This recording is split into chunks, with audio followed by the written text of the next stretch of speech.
Começaremos a aula de hoje a falar sobre cilindros. Bem, começando pela definição, o cilindro ele é um sólido geométrico delimitado por bases circulares, no qual as bases se situam em planos paralelos.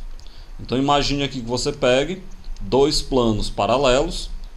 Em um desses planos você vai tomar uma base circular e aí, claro, você vai unir de maneira ou por meio de segmentos paralelos, você vai unir pontos nessa base circular a pontos no outro plano. Dessa forma como a gente está vendo aí, a partir de segmentos paralelos que saem desse plano da base inferior, do interior desse círculo que está no plano da base inferior, você une a pontos que estão nesse plano superior.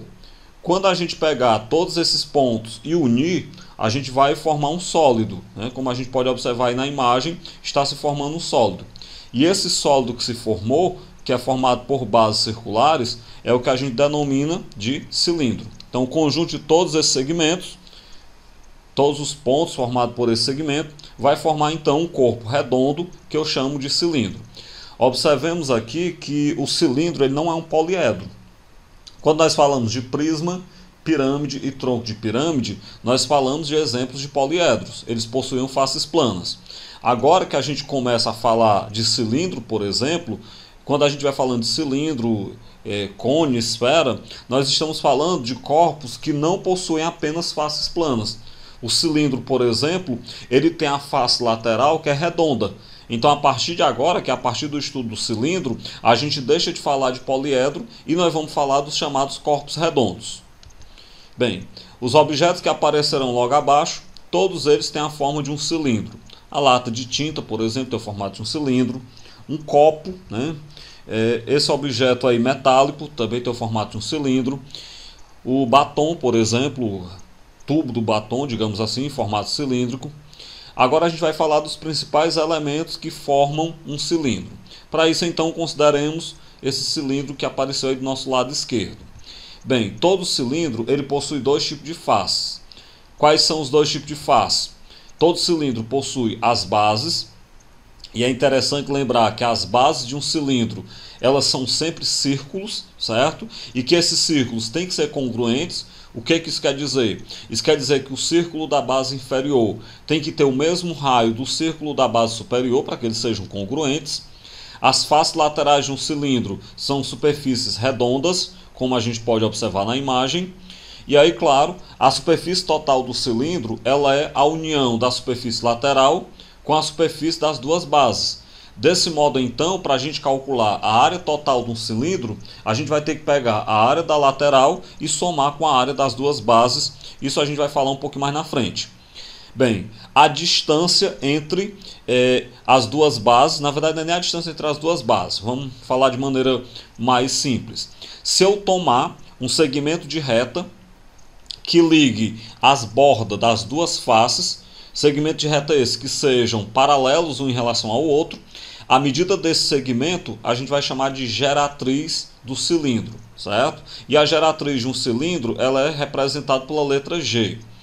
Por outro lado, se eu tomar agora essa distância entre as duas bases do cilindro, ou na verdade de maneira bem mais direta, eu posso dizer a distância entre os planos que contêm as duas bases do cilindro, essa distância ela vai compor a altura do cilindro.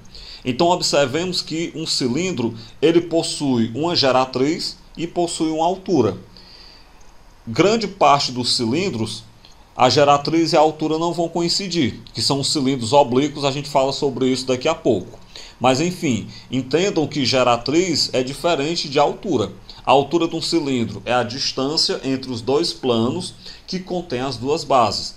Já a geratriz do cilindro, ela é a distância entre as duas bordas dele. As duas bordas, digamos assim, de bases distintas. De maneira que essa distância, ela não é obrigada a estar perpendicular ao plano da base. Como ela não é obrigada a estar perpendicular ao plano da base, por isso que a geratriz é diferente da altura do cilindro. Na verdade, eu falo isso também daqui a pouco, mas um cilindro, a geratriz dele vai coincidir com a altura apenas quando for um cilindro reto. nos cilindros oblíquos, que é o nosso exemplo dessa imagem, está aparecendo aí na tela. Num cilindro oblíquo, a geratriz e a altura não coincidem. Na verdade, a geratriz é maior do que a altura, né? Como a gente pode observar na imagem aí. Bem, vamos agora classificar cilindro reto e cilindro oblíquo, como eu falei agora há pouco. Dá para a gente classificar um cilindro pela posição das geratrizes em relação ao plano da base. E essa classificação ela se dá em cilindro reto ou cilindro oblíquo. No cilindro reto, que eu posso dizer para vocês de maneira bem rasteira, que o cilindro reto é aquele que fica perfeitamente em pé, as geratrizes elas são perpendiculares aos planos das bases do cilindro. Por outro lado, no cilindro oblíquo, no cilindro que fica inclinado, as geratrizes elas não são perpendiculares aos planos das bases. E aí, claro, né, aquilo que eu já adiantei no slide anterior, apenas nos cilindros retos as geratrizes coincidem com a altura. Ou seja, apenas nos cilindros retos a geratriz é igual à altura. Nos demais cilindros essa igualdade não é verdade. Bem, está aí então um cilindro. Esse cilindro ele é um cilindro reto. Como vocês podem ver, ele fica perfeitamente em pé. As geratrizes dele coincidem com as alturas, né? As geratrizes são perpendiculares ao plano da base. Por outro lado, aqui nós temos um cilindro oblíquo, para a gente perceber a diferença. O cilindro oblíquo ele fica inclinado, já o cilindro reto ele não fica inclinado, ele fica perfeitamente em pé. Bem, vamos falar de cilindro equilátero. Um cilindro ele é dito equilátero quando a sua secção por um plano, passando pelo seu diâmetro, gera um quadrado. Aí vocês dizem, não entendi nada, pois vamos lá para a animação. Consideremos esse cilindro. Agora vamos fazer o seguinte, vamos tomar um plano que seja perpendicular à base desse cilindro, ou seja, vamos pegar um plano que esteja em pé e vamos fazer esse plano cortar esse cilindro de cima para baixo. Mas não é qualquer corte. Vamos fazer esse plano cortar esse cilindro de maneira que o corte passe pelo seu centro, para que exatamente o corte represente o diâmetro dele. Então vamos lá. Está aqui o plano perpendicular ao cilindro, cortando o cilindro, passando pelo seu centro. Na hora que você pega esse plano cortando o cilindro, o corte, que é o que a questão chama de secção, né? O corte ele vai formar essa figura em vermelho. Quando nós temos um cilindro que não é equilátero, essa figura em vermelho ela vai ser um retângulo. Isso se for um cilindro reto, né? Será um retângulo. Se for, por exemplo, um cilindro oblíquo, vai ser um paralelogramo.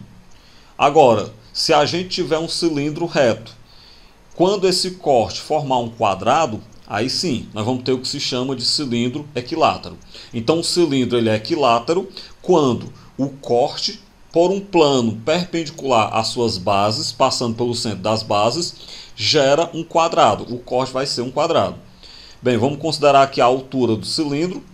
E aqui, claro, nós vamos ter o diâmetro da base do cilindro. Como o diâmetro é o dobro do raio, então aqui vai ser 2R. O que eu percebo? Para o cilindro ser equilátero, essa figura aí em vermelho tem que ser um quadrado. Se tem que ser um quadrado, então os lados têm que ser todos iguais. Desse modo, então, a gente conclui que num cilindro equilátero, a altura é o dobro do raio. Ou seja, H é igual a 2R. Então memorizem isso. Cilindro equilátero é aquele cilindro cujo corte perpendicular ao plano da base, passando pelo centro de sua base, esse corte vai gerar um quadrado. Gerando um quadrado, como consequência disso, todo cilindro equilátero, a altura é o dobro do raio. Bem, vamos falar agora sobre as áreas e o volume de cilindros. Bem, consideremos um cilindro reto a seguir. Bem, nesse cilindro reto, nós temos aí um cilindro onde o raio da base é R, onde a altura é H. Bem, se eu pegar esse cilindro e planificar, nós vamos ter essa figura aí do lado. Nessa figura aí do lado, a gente pode perceber que a planificação do cilindro ela vai ser formada por dois círculos de raio R. Claro, né? Esses dois círculos de raio R são as duas bases do cilindro que a gente tinha na imagem anterior. Além de nós termos dois círculos de raio R, nós temos um retângulo. Esse retângulo é exatamente a planificação da área lateral, a planificação da superfície lateral. Bem, como o cilindro tinha altura h, esse retângulo ele também vai ter altura h, a mesma altura do cilindro. E a base desse retângulo é 2πr. Por que 2πr? É só você lembrar que quando o cilindro está montado, a base do retângulo da lateral ela está integralmente colada, né, no comprimento da base do cilindro, no comprimento do círculo da base do cilindro. E como nós sabemos, o comprimento de um círculo de raio r é 2πr. Portanto, então, na planificação de um cilindro, nós vamos ter dois círculos de raio r e um retângulo de altura h, onde h é a altura do cilindro, e base do retângulo 2π vezes o raio. Bem, a partir dessa planificação, dá para a gente estudar como é que vão ficar as áreas desse cilindro. Primeiro, então, a área da base. Como a base do cilindro é um círculo, é a área do círculo. E a gente sabe que a área do círculo é π vezes o raio ao quadrado. Por outro lado, a área lateral, como a lateral do cilindro é um retângulo, é a área do retângulo. Lembremos aí que a área de um retângulo é base vezes altura. Mas a base do retângulo da lateral, da planificação do retângulo da lateral, é 2πr. E a altura é h. Então a área lateral aí do nosso cilindro, da planificação do nosso cilindro, ela vai ser 2π vezes o raio vezes a altura. Então memorizem as fórmulas. A área da base do cilindro, π vezes o raio ao quadrado, porque é a área do círculo. A área lateral, 2π vezes o raio vezes a altura. Bem, falemos então agora da área total. A área total do cilindro é a junção das duas bases com a área lateral. Desse modo, então, a área total é 2 vezes a área da base mais a área lateral. Se você tiver a área da base e a área lateral, é só calcular a área total por essa fórmula. Agora, imaginemos que você queira determinar a área total sem precisar calcular separadamente a área da base e a área lateral. Vamos ver, vamos deduzir como essa fórmula. É só substituir, ó. Como a área da base é π vezes o raio ao quadrado e a área lateral é 2π vezes o raio vezes a altura, então a área total vai ficar 2 vezes πr ao quadrado mais 2π vezes o raio vezes a altura. E aí você tem aquele estalo. Dá para colocar 2πr em evidência, então a gente chega numa fórmula direta para encontrar a área total de um cilindro, que ela é 2π vezes o raio, que multiplica entre parênteses o raio mais a altura. Claro, o raio é o raio da base do cilindro e h é a sua altura. Continuando então, definida então como é que se calculam as áreas de um cilindro, vamos para o volume. O volume do cilindro ele é calculado da mesma forma como se calcula o volume de um prisma. Área da base vezes a altura. Então, se eu tenho a área da base, é só multiplicar pela altura, que eu tenho aí o volume do cilindro. Bem simples de se calcular. Bem, agora eu posso, a partir daí, deduzir uma fórmula. Porque como a área da base é πr ao quadrado, então eu posso dizer que o volume de um cilindro é π vezes o raio ao quadrado vezes a altura. Aí você diz, tem duas fórmulas, utiliza qual delas? A que você quiser. Tanto faz uma como a outra, vai dar o mesmo resultado. A vantagem da segunda fórmula, πr ao quadrado vezes a altura, é que você calcula o volume sem a necessidade de calcular primeiro a área da base. Você já calcula o volume direto, mas são equivalentes. Bem, dessa forma eu finalizo aí a parte explicativa de cilindro. Cilindro ele é um conteúdo muito rápido, bem simples também. E agora a gente vai resolver alguns exemplos. O primeiro, um cilindro reto, possui raio de 2 centímetros e altura de 3 centímetros. Determine, na letra A, sua área da base. Vamos lembrar então, a área da base do cilindro, πr ao quadrado. Como o raio é 3, π vezes, o raio é 2, né? Como o raio é 2, π vezes 2 ao quadrado. 2 ao quadrado dá 4, então a área da base do cilindro, 4π centímetros quadrados. Bem, grande parte das questões que envolvem cilindro não vai precisar substituir o π pelo valor aproximado dele, que é 3,14. Grande parte das questões sobre cilindros, você deixa dessa forma aí, área da base 4π. Agora, uma questão que precisa de substituir, em geral, o valor aproximado do π que você vai considerar é 3,14. mas tem questão que manda considerar 3,1, tem questão que manda considerar o π igual a 3, e tem questão que não vai dizer nada. Questão que não diga nada, ou você deixa o π sem substituir, ou então você substitui por 3,14. Quais são as principais questões que vai precisar trocar o π por 3,14, pelo valor aproximado? Em geral, questões contextualizadas. Questões que não sejam contextualizadas, em geral, não se troca. Vamos continuar. A letra B pede a área lateral. Nós vimos que a área lateral de um cilindro ela é 2π vezes o raio vezes a altura. Então, vamos substituir. 2π vezes o raio, que é 2, vezes a altura, que é 3. 2 vezes 2 dá 4, 4 vezes 3 dá 12. Então, a área lateral desse cilindro, 12π centímetros cúbicos. A letra C. Área total. Como nós temos a área da base e a área lateral, se eu quiser calcular a área total pegando 2 vezes a área da base mais a área lateral, eu posso.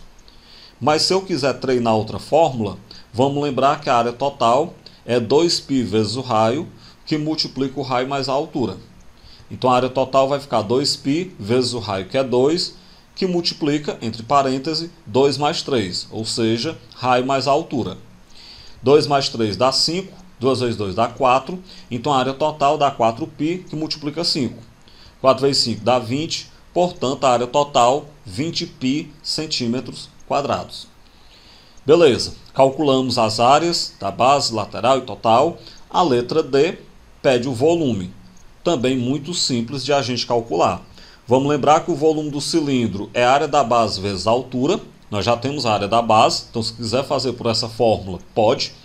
Mas, querendo treinar a outra, o volume do cilindro é πr² vezes a altura. Então vamos lá. Vai ficar π vezes o raio, que é 2, ao quadrado, vezes a altura, que é 3. 2 ao quadrado dá 4.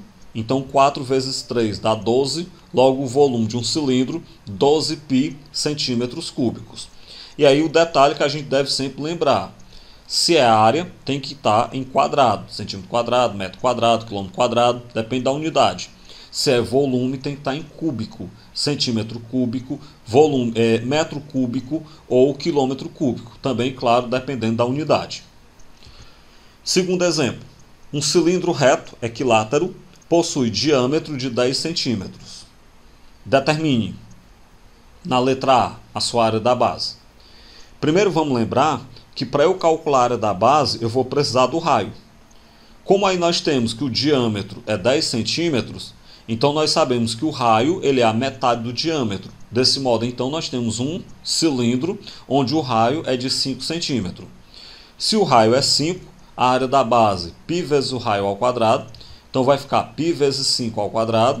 Como 5 ao quadrado dá 25, então a área da base, 25π centímetro quadrado. A letra B, a sua área lateral. Bem, a área lateral do cilindro, ela vai ser, como a gente já viu, 2π vezes o raio vezes a altura. Aí você diz, e quanto é a altura? Vamos lembrar que se trata de um cilindro equilátero. E eu defini um cilindro equilátero como aquele em que a altura é o dobro do raio. Ou seja, aquele em que a altura é igual ao diâmetro. Como nós sabemos que o raio é de 5 centímetros, então, sendo um cilindro equilátero, a altura é o dobro do raio, portanto, o dobro de 5 é 10. Logo, então, se trata de um cilindro que tem raio de 5 centímetros e a altura de 10 centímetros. Bem, com base nisso, área lateral 2π vezes o raio vezes a altura. Então, vai ficar 2π vezes 5 vezes 10. 2 vezes 5 dá 10. 10 vezes 10 dá 100. Portanto, a área lateral desse nosso cilindro, 100π centímetros quadrados. A letra C, ela pergunta a área total do cilindro. Usando a fórmula, não utilizando aquela estratégia do dobro da área da base com a área lateral, pegando a fórmula mesmo para a gente treinar, a área total, 2π vezes o raio, que multiplica o raio mais a altura. Então vai ficar 2π vezes o raio, que é 5, que multiplica o raio, que é 5, mais a altura, que é 10. 5 mais 10 dá 15, 2 vezes 5 dá 10. Na hora que eu pegar aí 10 vezes 15, dá 150π centímetros quadrados. Então essa é a sua área total.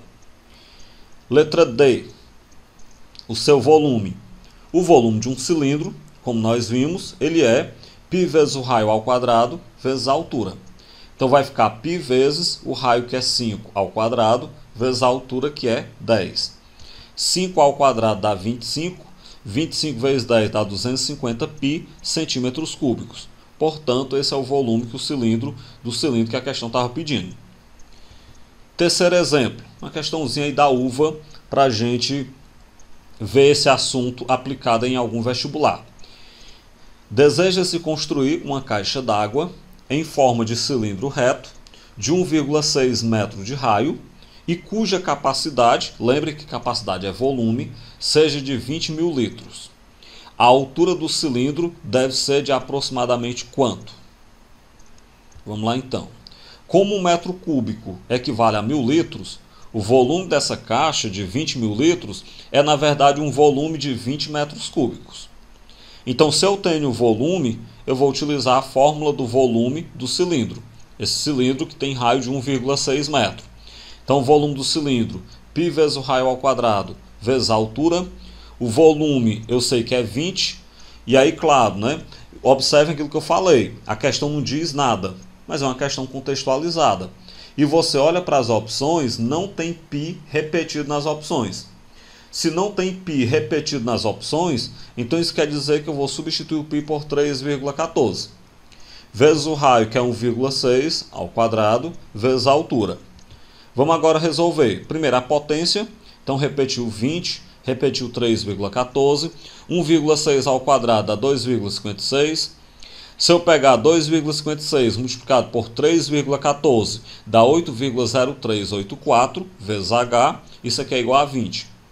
Pega agora o 8 que está multiplicando, passa dividindo, e quando a gente dividir o 20 pelo 8,0384, nós vamos ter então 2,48 metros.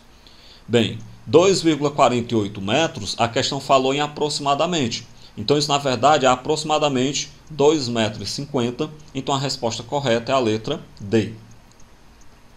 Façamos agora uma outra questão também da UVA, de um dos últimos vestibulares, né? Na verdade do penúltimo vestibular até agora.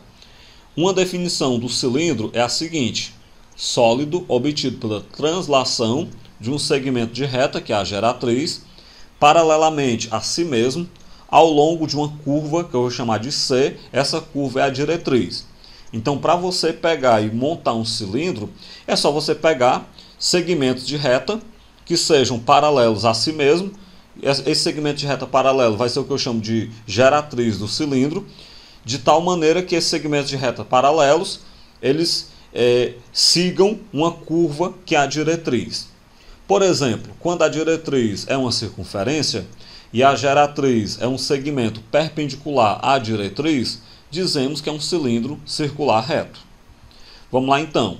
Considerando esta definição, observe as sentenças. A primeira diz que o plano é um cilindro. A segunda diz que um cone circular reto é um cilindro. E a terceira diz que a face de um paralelepípedo é um cilindro. Vamos lá então. Os valores lógicos dessas sentenças são... É para a gente dizer o que é verdadeiro e o que é falso aí. Bora avaliar cada uma a uma. Bem, a afirmação 1 é falsa. Porque o cilindro ele é um sólido geométrico. E o plano ele não é um sólido.